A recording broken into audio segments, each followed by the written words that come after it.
సమ్మక్క సారలమ్మ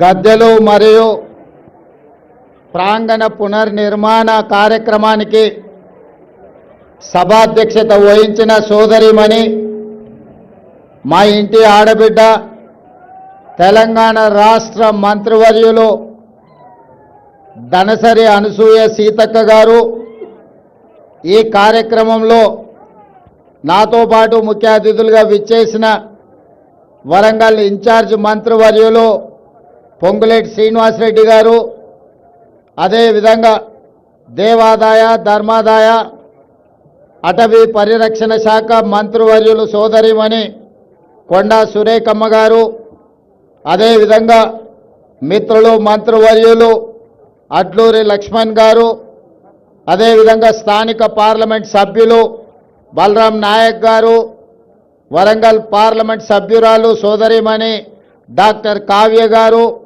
వారితో పాటు పాల్గొన్న శాసన మండలి సభ్యులు, శాసన సభ్యులు, ప్రభుత్వ సలహాదారులు, వివిధ కార్పొరేషన్లకు సంబంధించిన చైర్మన్లు, ఈరోజు అశేషంగా ఇక్కడికి విచ్చేసిన సమ్మక్క సారలమ్మ భక్తులకు, ఆదివాసీ మిత్రులందరికీ కూడా మనస్ఫూర్తిగా కృతజ్ఞతలు, అభినందనలు తెలియజేస్తున్న మిత్రులారా, ఇది ఒక బాధ్యత కాదు, బాధ్యతతో పాటు భావోద్వేగం.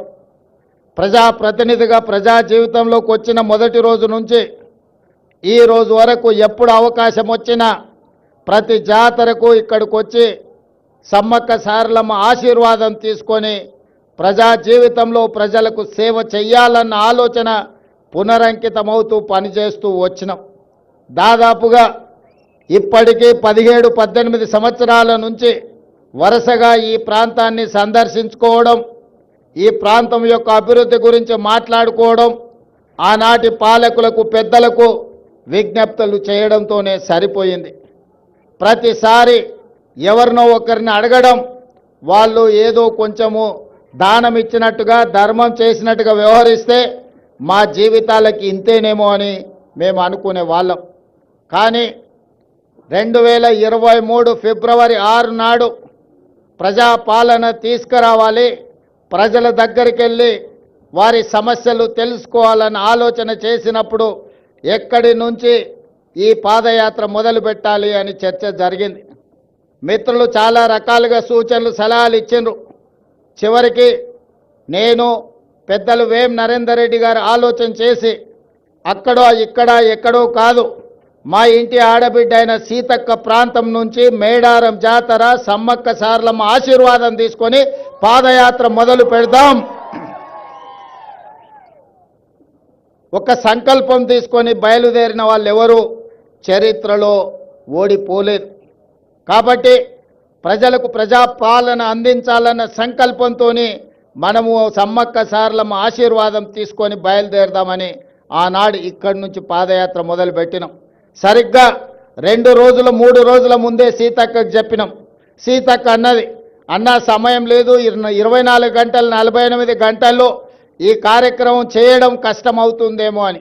నేనన్నా, అక్క సంకల్పం ఉంటే కార్యక్రమం విజయవంతం అవుతుంది, నువ్వు ఎలాంటి ఆలోచన చెయ్యకు, పనులు మొదలుపెట్టు అని చెప్పి ఆనాడు ఫిబ్రవరి 6, 2023 నాడు ఇదే గద్దెల నుంచి గద్దెల ముందు ప్రణమిల్లి ఖచ్చితంగా ఈ తెలంగాణకు పట్టిన చీడ పీడ విరగడి కలిగిస్తాం, దొరల పాలన నుంచి ప్రజా పాలనకు తీసుకొస్తామని ఇక్కడ వేదిక మీద నుంచి ఆనాడు చెప్పడం జరిగింది. అందుకే మిత్రులారా, ప్రజలు ఆశీర్వదించారు, అవకాశం వచ్చింది. ఈనాడు అభివృద్ధి కార్యక్రమాలు చేయాలన్న సంకల్పంతో ముందుకు వెళ్తున్నాం. అభివృద్ధి అంటే అద్దాల మేడలు రంగుల గోడలే కాదు, ప్రజల జీవన ప్రమాణాలు పెంచాలి. ముఖ్యంగా ఆదివాసీలు అంటే ఈ దేశం యొక్క మూలవాసులు. ఆ ఆదివాసీల యొక్క, గిరిజన సోదరుల యొక్క, లంబాడి సోదరుల యొక్క అభివృద్ధిని ఏ ప్రభుత్వం అయితే భుజాల మీద మోస్తుందో అదే ఆ ప్రాంతం యొక్క ప్రజల యొక్క అభివృద్ధి అని నేను సంపూర్ణంగా విశ్వసిస్తున్నా. అందుకే ఈనాడు ఆదివాసీ ప్రాంతాలలో, తండాలలో, గూడాలలో, మారుమూల పల్లెల్లో వాళ్ళ యొక్క సంక్షేమానికి, వాళ్ళ యొక్క అభివృద్ధి కార్యక్రమాలకి ఈరోజు ప్రభుత్వం ప్రణాళికలు అందిస్తుంది. ఈరోజు ప్రతి నియోజకవర్గానికి 3,500 ఇండ్లు, 4,50,000 ఇందిరమ్మ ఇండ్లు పేదోళ్ళకు అందించిన తర్వాత మరి ఆదివాసీలు గిరిజనులకు సరిపోవడం లేదు అని నా దృష్టికి ఎమ్మెల్యేలు తెస్తే ఐటీడీఏ ప్రాంతాలలో అదనంగా గిరిజనులకు ఆదివాసీలకు మళ్ళీ 22,000 ప్రత్యేకంగా ఇండ్లు ఇచ్చి ఆదివాసీ బిడ్డలు ప్రతి వాళ్ళు సొంత ఇంటిలో ఉండాలి అని మన ప్రభుత్వం ఈరోజు ప్రణాళికలు తీసుకున్నది. ఈ విధంగా ఏ విషయం వచ్చినా వాళ్ళకి ఇవ్వాల్సిన వాటా కోట ఇవ్వాల్సిందే, అదనంగా ఇంకొంత ఇవ్వాలి. ఎందుకంటే దశాబ్దాలుగా వాళ్ళకు అన్యాయం జరిగింది, నష్టం చేకూరింది కాబట్టి వాటిని సరిదిద్దడానికి ప్రయత్నాలు చేయాలి అని చెప్పి ఈరోజు మన ప్రభుత్వం ముందుకు వెళ్తుంది.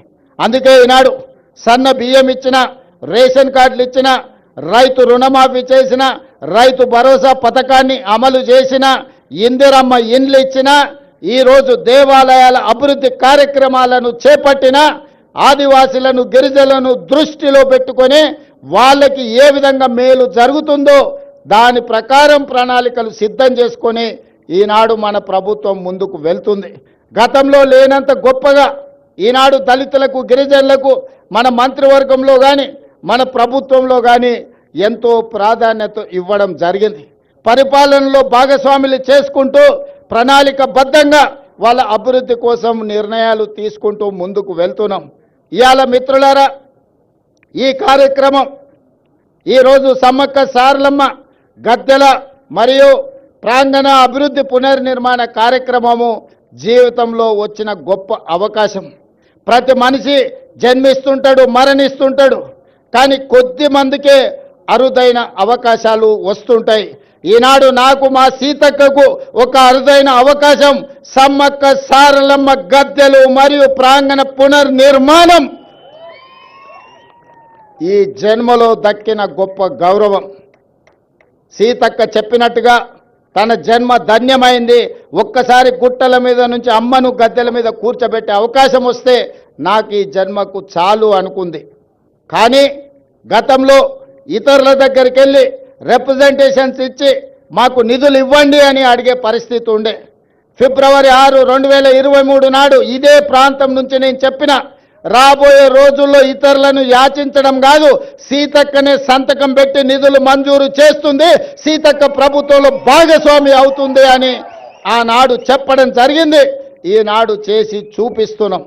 సమ్మక్క సారలమ్మ ఈ ప్రాంత అభివృద్ధి కోసం నిధులకు వెనక్కి అడుగు వేసే సమస్యనే లేదు. ప్రభుత్వానికి నిధుల సమస్య ఉండొచ్చు, అవసరమైతే ఇంకెక్కడైనా తగ్గిస్తాం, కానీ సమ్మక్క సారలమ్మ యొక్క అభివృద్ధి కోసం ఎన్ని కోట్ల రూపాయలైనా ప్రభుత్వం విడుదల చేస్తుంది, సరైన సమయంలో పూర్తి చేస్తుంది. నిర్మాణ కార్యక్రమం మాదై ఉండొచ్చు, కానీ గిరిజనుల యొక్క సాంప్రదాయాన్ని కాపాడుకునే బాధ్యత వాళ్ళదే. అందుకే ప్రభుత్వం ప్రణాళికలు రచించి ప్రభుత్వమే నిర్మించడం కాదు, ప్రణాళికల్లో ఆదివాసులను భాగస్వాములను చేసినాం. సాంప్రదాయాన్ని పరిరక్షించడంలో ఆదివాసీలను భాగస్వాములను చేసినాం. రేపు జరగబోయే పునర్నిర్మాణంలో కూడా ఆదివాసీలను భాగస్వాములను చేస్తున్నాం. అందులో ఉండే రీసెర్చ్ స్కాలర్స్ని, అదేవిధంగా సాంప్రదాయాన్ని కొనసాగిస్తున్న వాళ్ళ వారసులను అందరినీ కూడా ఇందులో భాగస్వాములను చేసినాం. మామూలుగా సిమెంట్ కట్టడాలు కడితే అత్యధికంగా 100 సంవత్సరాలు మాత్రమే ఉంటుంది. సిమెంటుతో కట్టిన ఏ కట్టడం దాని జీవన ప్రమాణము, జీవిత కాలము అత్యధికంగా 100 సంవత్సరాలు. కానీ రాతి కట్టడాలతో కడితే 100,000 సంవత్సరాలు ఉంటుంది. దానికి ఉదాహరణే మీ ప్రాంతంలో ఉన్న రామప్ప దేవాలయం. రుద్రదేవుడు ఆనాడు కట్టిన దేవాలయం 800 సంవత్సరాలైనా యునెస్కో లిస్టులో ఈరోజు చేరింది అంటే రాతి కట్టడాలతోనే, గొప్ప నగిశీలతోనే రామప్ప మందిరం కట్టిండు రుద్రదేవుడు. కాబట్టి ఇయాలటికి అది చరిత్రలో నిటారుగా నిలబడ్డది. అందుకే అధికారులు సిమెంటుతో ప్రతిపాదనలు తెచ్చిన సిమెంటు కట్టడాలు వద్దు, రాతి కట్టడాలతోనే కట్టాలి. రాబోయే 100 సంవత్సరాలకు సమ్మక్క సారలమ్మ మందిరం, గద్దెలు, ప్రాంగణం ఆదర్శంగా ఉండాలి, ఈ ప్రాంతంలో అభివృద్ధి జరగాలి అని ఈరోజు ప్రతి కట్టడం రాతి కట్టడాలతోనే కట్టాలని ఈరోజు నిర్ణయం తీసుకున్నాం. అందుకే ఇదొక గొప్ప కార్యక్రమం, జీవితకాల అవకాశం. ఈ గొప్ప కార్యక్రమంలో మీరందరూ భాగస్వాములు కావాలి. మీ అందరి ఆశీర్వాదం కావాలి ప్రభుత్వానికి. మేము మిమ్మల్ని మనులు మాణిక్యాలు అడగడం లేదు. ప్రజల యొక్క ఆలోచన, ఆదివాసీ సోదరుల యొక్క కోరిక మేరకు ఈ ప్రభుత్వం ఈ ప్రణాళికను తీసుకొని వచ్చింది. 100 రోజుల్లో ఈ పనులన్నీ పూర్తి చెయ్యాలి అని ఈనాడు ప్రభుత్వం టార్గెట్ పెట్టుకొని పనిచేస్తుంది. జనవరి 28 నుంచి జనవరి 31 వరకు ఏదైతే ఈ సమ్మక్క సారలమ్మ జాతర జరగబోతుందో వివిధ ప్రాంతాల నుంచి, వివిధ రాష్ట్రాల నుంచి ఈ మధ్య విదేశీ పర్యాటకులు కూడా ఇక్కడికి ఆశీర్వాదం కోసం వస్తున్నారు. భక్తులకు ఎలాంటి అసౌకర్యం కలగకుండా ఇక్కడ అభివృద్ధి కార్యక్రమాలు వేగంగా జరగాలి అంటే రాత్రింబవళ్ళు ఇక్కడ పనులు జరగాలి. పొద్దుటిపూటనే పని చేస్తే సమయం సరిపోదు, రాత్రి సమయంలో కూడా పని చేయాలి. మరి ఇక్కడ నిపుణులు పనిచేస్తున్నప్పుడు వాళ్ళకి రక్షణ కల్పించి వాళ్ళకి అన్ని వసతులు చూసుకోవాల్సిన బాధ్యత స్థానికులదే. ప్రభుత్వం ఎన్ని చేసినా కొంతమేరకే ఉపయోగం ఉంటుంది, కానీ స్థానికుల భాగస్వామ్యం ఉంటే 100% ఈ కార్యక్రమం వేగంగా ముందుకు వెళ్తుంది. ఇవాళ సమ్మక్క సారలమ్మ గద్దెలే కాదు, జంపన్న వాగు నిర్మాణం గురించి, భక్తులు రావడానికి, భక్తులు దర్శనం చేసుకున్న తర్వాత వెళ్ళడానికి కూడా రహదారుల నిర్మాణం కోసం కూడా ఈరోజు నేను అధికారులకు సూచనలు సలహాలు ఇవ్వడం జరిగింది. పొంగులేటి శ్రీనివాసరెడ్డి గారికి నేను ఆదేశాలు ఇచ్చిన, నెలలో 3-4 సార్లు ప్రతి వారం ఇన్ఛార్జ్ మంత్రిగా వారు ఖచ్చితంగా ఇక్కడికి పర్యటన చేయాల్సిందే, ఈ పన్నులను పర్యవేక్షించాల్సిందే. రాబోయే 100 రోజులు ఇందులో భాగస్వాములు అయ్యే వాళ్ళందరికీ నేను సూచన చేసిన, మనం అయ్యప్ప మాల వేసుకుంటే ఎట్లయితే మాల వేసుకొని భక్తితో ఉంటామో సమ్మక్క సారలమ్మ మాల వేసుకోండి, భక్తితో ఇక్కడి పనులను పూర్తి చేయండి అని చెప్పి మా అధికారులకు, మా సాంకేతిక నిపుణులకు, మా ప్రజాప్రతినిధులకు సూచన చేసిన. అందుకే మిత్రులారా, మళ్ళీ పూర్తి చేసుకున్న తర్వాత ఈ ప్రాంగణానికి నేను వస్తా. ఈసారి జాతరను అద్భుతంగా చేసుకుందాం. ఈ వేదిక మీద నుంచి కేంద్ర ప్రభుత్వానికి నేను విజ్ఞప్తి చేస్తున్నా, కుంభమేళకు మీరు వేల కోట్ల రూపాయలు ఇస్తున్నారు. మరి మా ఆదివాసీ కుంభమేళకు కేంద్ర ప్రభుత్వం ₹1 ఇవ్వడానికి కానీ, జాతీయ పండుగ గుర్తించడానికి కానీ వాళ్ళకి ఎందుకో మనసు రావడం లేదు. దయచేసి కిషన్ రెడ్డి గారు, బండి సంజయ్ గారు, ఈ ప్రాంత ప్రజల ఆశీర్వాదంతోనే మీకు ఆ హోదా వచ్చింది. నరేంద్ర మోడీ గారు ఈ దేశానికి ప్రధానమంత్రి అయినరు. ఇప్పటికైనా ఆలోచన చేయండి. కుంభమేళనే కాదు, ఉత్తరప్రదేశ్లో ఉన్న అయోధ్యనే దేవాలయాలు కాదు, ఈనాడు తెలంగాణ ప్రాంతంలో ములుగు అడవుల్లో ఇక్కడ ఉన్న సమ్మక్క సారలమ్మ కూడా ఒక గొప్ప దేవాలయం, ఒక చరిత్ర ఉన్నది. ఒక పోరాట పటిమతో పౌరుషానికి మారు పేరు, రాచరికం మీద తిరుగుబాటు చేసి జెండా ఎగరేసిన సమ్మక్క సారలమ్మ జాతరకు జాతీయ పండుగ గుర్తింపు రావాలి. దీనికి కోట్ల రూపాయలు కేంద్ర ప్రభుత్వం ఇవ్వాలి. ఇవ్వకపోతే మీ ఇష్టం, నేనేం అనను. కానీ సమ్మక్క సారలమ్మ అన్ని గమనిస్తున్నాయి. ఎందుకంటే ఇవాళ ఉదయం బయలుదేరే ముందు వర్షం ఉంటుంది, హెలికాప్టర్ పోదు సార్ అన్నారు. అంటే నేను అన్నా, మీరేం చింత చేయకండి, ఏర్పాట్లు చేసుకోండి, సమ్మక్క సారలమ్మ వచ్చే అడ్డంకులను అన్నీ తొలగిస్తుందని మా అధికారులకు నేను చెప్పిన. మేఘాలు కమ్ముకొచ్చినట్టు వర్షం కురిసిన వాతావరణం ఉన్న మేఘాలన్నీ కూడా ఎక్కడికక్కడిగా విడిపోయి ఈనాడు ఇక్కడికి వచ్చి ఈ మంచి కార్యక్రమాన్ని చేపట్టడానికి ప్రకృతి పూర్తిగా సహకరించింది. ఇవాళ ప్రకృతి ఒడిలో, ప్రకృతి వనంలో ఈరోజు ప్రకృతికే దేవతగా, దేవుళ్ళుగా ఈరోజు మనం కొలుసుకుంటున్న సమ్మక్క సారలమ్మ గద్దె మరియు ప్రాంగణ పునర్నిర్మాణానికి ప్రకృతి పూర్తిగా సహకరించింది. సమ్మక్క సారలమ్మలు ఆశీర్వదించరు. ఇక మనం ఈ సంకల్పం తీసుకొని కార్యక్రమం పూర్తయ్యే వరకు మనందరం కష్టపడి పనిచేద్దామని తెలియజేస్తూ మీ అందరి దగ్గర సెలవు తీసుకుంటున్న ధన్యవాదాలు మిత్రులారా.